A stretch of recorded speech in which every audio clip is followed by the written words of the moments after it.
परमेश्वर के धन्य नाम की महिमा हो। प्रभात मनन के सत्र 2581 में आप सभी का बड़े प्रेम के साथ स्वागत करता हूं। आइए आज के मनन के लिए हम पढ़ते हैं यूहन्ना की पहली पत्री अध्याय 4 पद 1। हे प्रियो, हर एक आत्मा की प्रतीति न करो, वरन आत्माओं को परखो कि वे परमेश्वर की ओर से है कि नहीं, क्योंकि बहुत से झूठे भविष्यद्वक्ता जगत में निकल खड़े हुए। हम इस बात को कई बार देख चुके हैं कि प्रेरित यूहन्ना अपनी इस पहली पत्री लिखने का मूल कारण इफिसुस एवं आसपास की कलीसियाओं में प्रचलित झूठी शिक्षाओं के प्रभाव से विश्वासियों को सुरक्षित करना था। 14 अध्याय की ओर जब हम आते हैं, यूहन्ना यहाँ झूठी शिक्षाओं एवं दुष्टात्माओं के बीच का संबंध के बारे में विश्वासियों को समझा रहा है। यूहन्ना ही नहीं, पौलुस, पतरस आदि प्रेरित लोग भी अपनी पत्रियों में इस बात को सूचित किए हुए हैं कि झूठी शिक्षाओं एवं दुष्टात्माओं के बीच संबंध है। पहला तीमुथियुस 4 की 1, पहला पतरस 5 की 8, दूसरा पतरस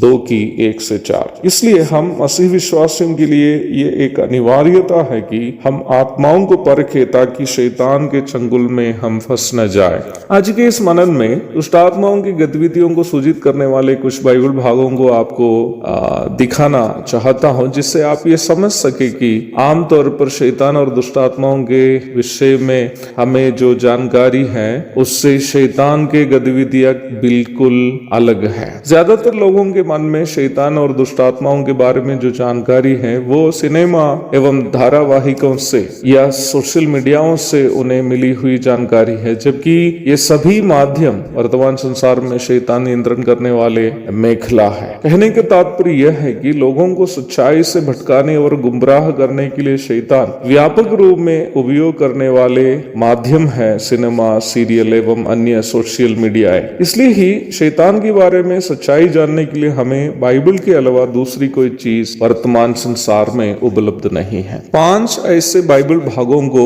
मैं आपको दिखाना चाहता हूं जहां से आप शैतान के गतिविधियों के बारे में कुछ जानकारी अवश्य हासिल कर सकते हैं। सबसे पहले, भविष्यवाणी करने वाले दुष्ट आत्मा निकालने वाले एवं चमत्कार कार्य करने वाले दुष्ट आत्माएं। मत्ती सुसमाचार अध्याय 7 पद 22 एवं 23। इस भाग में हम कुछ ऐसे लोगों को देखते हैं जो खुद को यीशु मसीह के सेवक होने का बहाना दिखाकर भविष्यवाणी करना, दुष्ट आत्माओं को निकालना एवं चमत्कार कार्यों को करना आदि करते थे, जबकि इनको यीशु मसीह पहचानता भी नहीं था। अर्थात ये लोग उद्धार पाए हुए नहीं थे। यदि प्रभु भी ये कहता हो कि इन्हें वह पहचानता नहीं था, तो ये किसकी ताकत से इन सारे अद्भुत कामों को करते थे? निश्चय ही दुष्ट आत्माओं की ताकत से। अब ये बात जानते ही है कि आज सुसमाचार एवं वचन की सच्चाइयों का प्रचार करने वाली जगहों में जितनी भीड़ है उससे कई गुना अधिक भीड़ उन सारे जगहों में आप देख सकते हैं जहां झूठे, छंगाई, चमत्कार, दुष्ट आत्मा निकालना एवं भविष्यवाणियां होती है। दूसरा, प्रेरितों के काम अध्याय 16 पद 17 में हम दुष्ट आत्मा का एक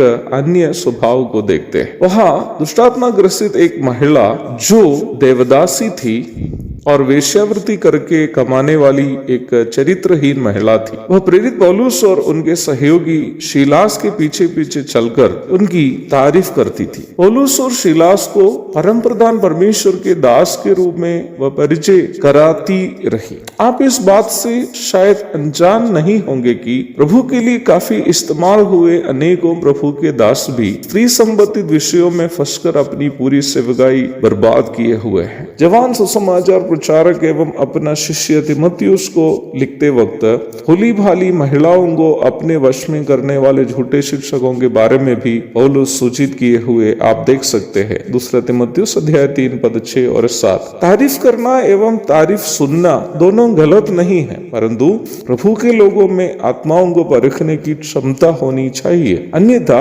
तारीफ से सुनते सुनते घमंडी होकर हम पाप में फंस जाने की भी संभावना है। प्रेरित पौलुस ये बात जानकर कि ये एक चरित्रहीन दुष्टात्मा ग्रसित महिला है, उसकी तारीफ से उब गया और डांट कर उसके अंदर से दुष्टात्मा को निकाल दिया है। दो शैतान के अथवा दुष्टात्माओं के स्वभावों को आज हम देख रहे थे। पहला जो है, चमत्कार कार्यों को दिखाते हुए लोगों को गुमराह करते हैं कि ये परमेश्वर की ओर से है। दूसरा, प्रभु की सेवा करने वालों को तारीफ करके उनको पापों में फंसाने की कोशिश करने वाली दुष्टात्माएं। समय के अभाव में आज का मनन को मैं आगे की ओर बढ़ाना नहीं चाहता। प्रभु की इच्छा हुई अन्य 3 शैतान के गतिविधियों के बारे में हम कल के मनन में मनन करेंगे। तब तक के लिए आपसे विदा हो जाता हूँ। प्रभु आप सबको आशीष दे।